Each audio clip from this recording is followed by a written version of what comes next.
ছাউনিটার চারপাশে শহুরে বিশৃঙ্খল আবহ। পুরান ঢাকার সরু রাস্তাগুলো বৃষ্টিতে ভিজে চকচকে হয়ে উঠেছে। দুই পাশে পুরনো দালান, কার্নিশ থেকে টুপটাপ করে পানি ঝরছে। লোহার গেট আর জগন্নাথ বিশ্ববিদ্যালয়ের লালচে দেয়াল বৃষ্টির পানিতে আরও গাঢ় হয়ে উঠেছে।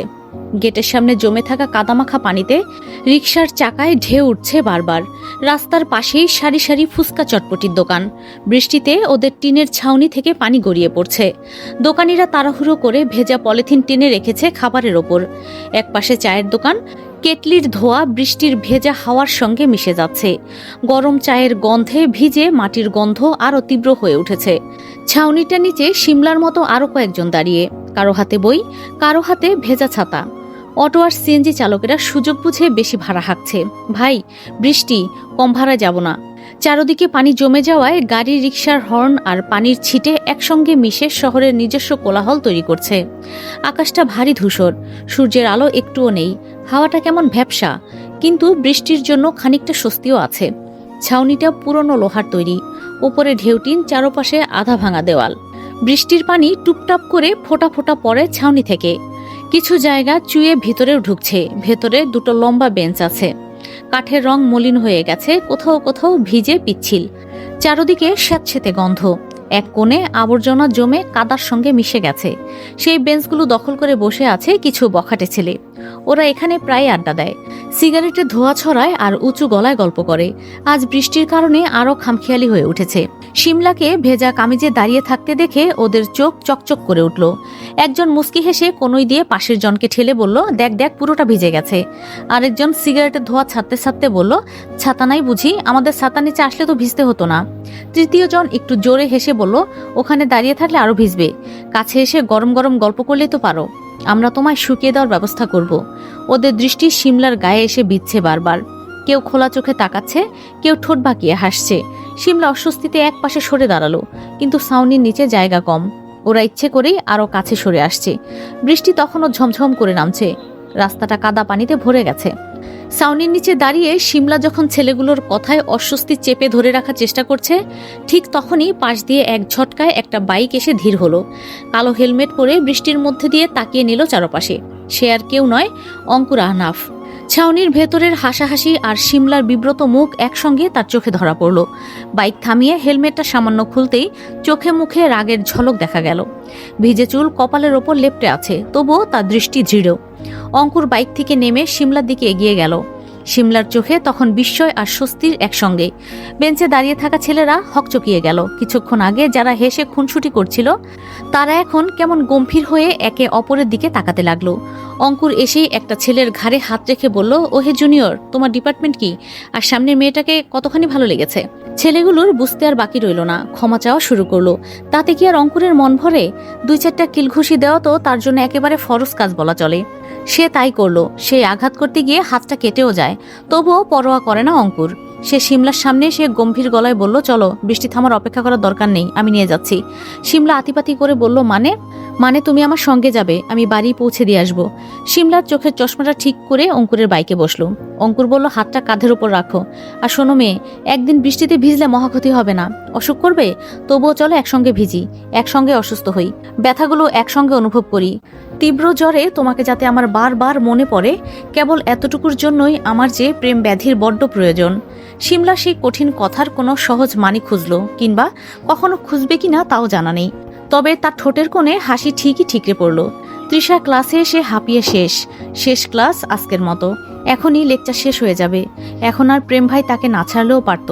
শার্টটা খুলে ওই লোক পিঠে মুভ লাগিয়ে তৃষাকে দিয়ে মালিশ করিয়েছে পিঠটা। কেবল কি তাই, কপালটাও মালিশ করিয়ে নিয়েছে। চুলগুলো টেনে দিতে হয়েছে। কি একটা জীবন!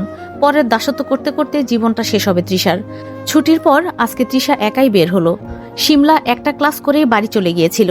মনে হয় কিছু একটা হয়েছে। তৃষা গেটের কাছে আসতেই দেখলো প্রত্যুষের গাড়ি। প্রত্যুষের গায়ে একটা নেভি ব্লু ব্লেজার।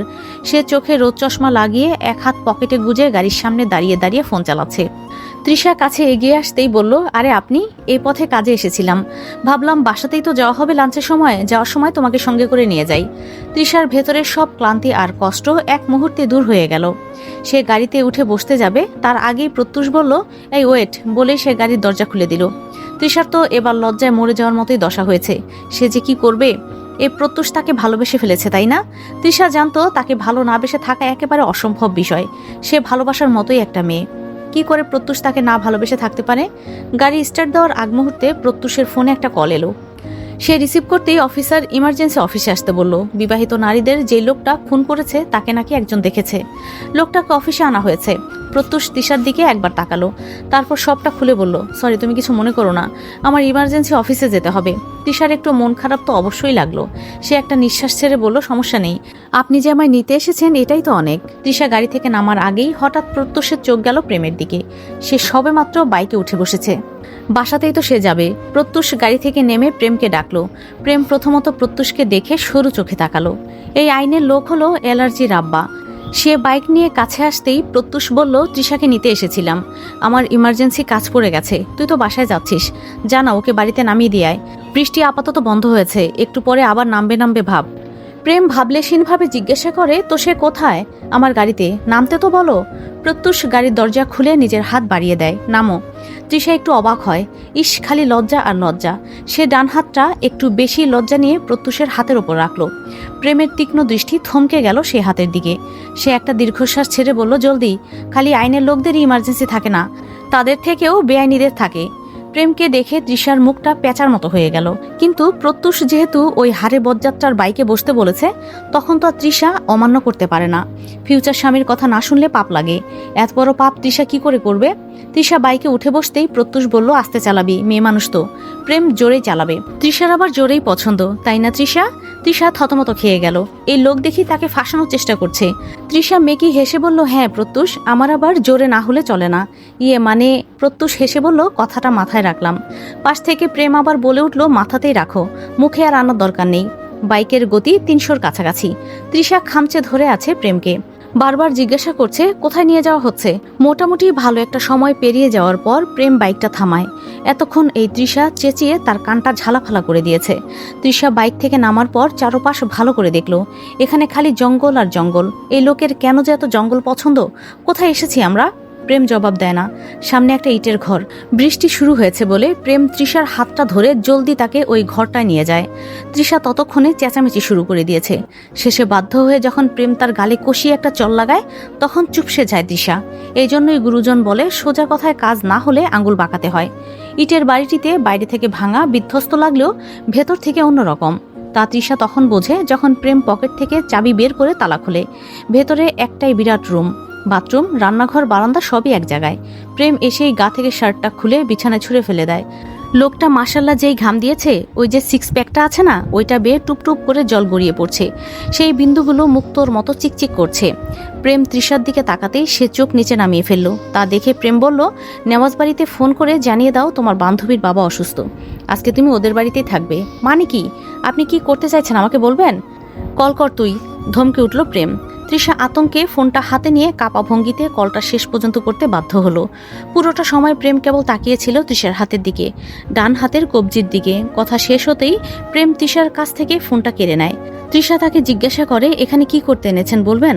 আর এখানে আমাকে জোর করে আটকে রাখার মানে কি? আমার মন চেয়েছে তাই, বলেই প্রেম রান্নাঘরে যায়। সেখানে থেকে একটা চাকু নিয়ে আসে তৃষার দিকে। তৃষার মাথায় তখনও কিছুই ঢুকছে না। প্রেম এসে তার পাশে বসলো। চাকুর দিকে তাকিয়ে জিজ্ঞাসা করলো, প্রত্যুষ তোমার বড় তাই না? তাহলে নাম ধরে ডাকলে কেন? মন চেয়েছে তাই? এখন যদি আমিও তোমার জিব্বাটা কেটে ফেলি? না, মানে আমার মনেরও তো একটা চাওয়া পাওয়া আছে। প্রেম ভাই, আপনি একটা সাইকো, জানেন তো? কারণ কোনো সাধারণ মানুষের পক্ষে এসব করা সম্ভব নয়। আমি সাইকো? যেহেতু সাইকো বলেই দিয়েছ, তাহলে তো সাইকোনেস দেখাতে কোনো সমস্যা নেই। আমি বাড়ি যাব। বাড়ি তো আমারই। আমি যখন নিয়ে যাব তখনই যাওয়া হবে তোমার। প্রেম তৃষার সেই ডান হাতের কবজি টেনে তাকে নিজের কাছে টেনে আনে। হাতটা জোরপূর্বক রাখে তার বুকের ওপর। তৃষার চোখ যায় ডান পাশের বুকের ওপর করা ট্যাটুর ওপর। প্রেম সেই হার্ট আকৃতির ট্যাটুর ওপরই তৃষার হাতটা রেখে বলে, এই হৃদয়ে এত আঘাত কেন দিচ্ছ? আপনি ছাড়ুন আমাকে। তৃষা হাত ছাড়িয়ে নিয়ে চেঁচিয়ে উঠল। পুনরায় বলল, আপনি নোংরা, বুঝলেন? কালো রং আপনি। আপনার হাতে হাত রাখলেও মানুষ অন্ধকারে ডুবে যাবে। তৃষা উঠে যেতেই প্রেম আবার একটা ধমক দেয় জোরে সোরে। হাতটা ধরে বলে, যা আমার তা অন্য কারো হলে আমি সবার আগে সেই জিনিসটাকেই নষ্ট করে দেই। আমার জিনিসে অন্য কারো স্পর্শ তো দূরের কথা, দৃষ্টিও আমার সহ্য হয় না। কথাটা বলতে দেরি, কিন্তু তৃষার ডান হাতটায় চাকু দিয়ে আঘাত করতে বিন্দু মাত্র দেরি করল না প্রেম। ব্যথায় তৃষা চিৎকার যে করবে তার উপায়ও নেই। মুখটা চেপে ধরে অনবরত ধমকে যাচ্ছে প্রেম। ডান হাতের কবজি থেকে রক্ত পড়ছে, গড়িয়ে পড়ছে তৃষার চোখ দিয়ে পানি। প্রেম ব্যথার জায়গায় আরো শক্ত করে চেপে ধরে বলল, আমার কথা অক্ষরে অক্ষরে পালন না করলে এই প্রেম তোমার জীবন জাহান্নাম বানিয়ে ছাড়বে তৃষা। খোদার কসম, মেরে বুড়িগঙ্গায় লাশ ভাসাবো।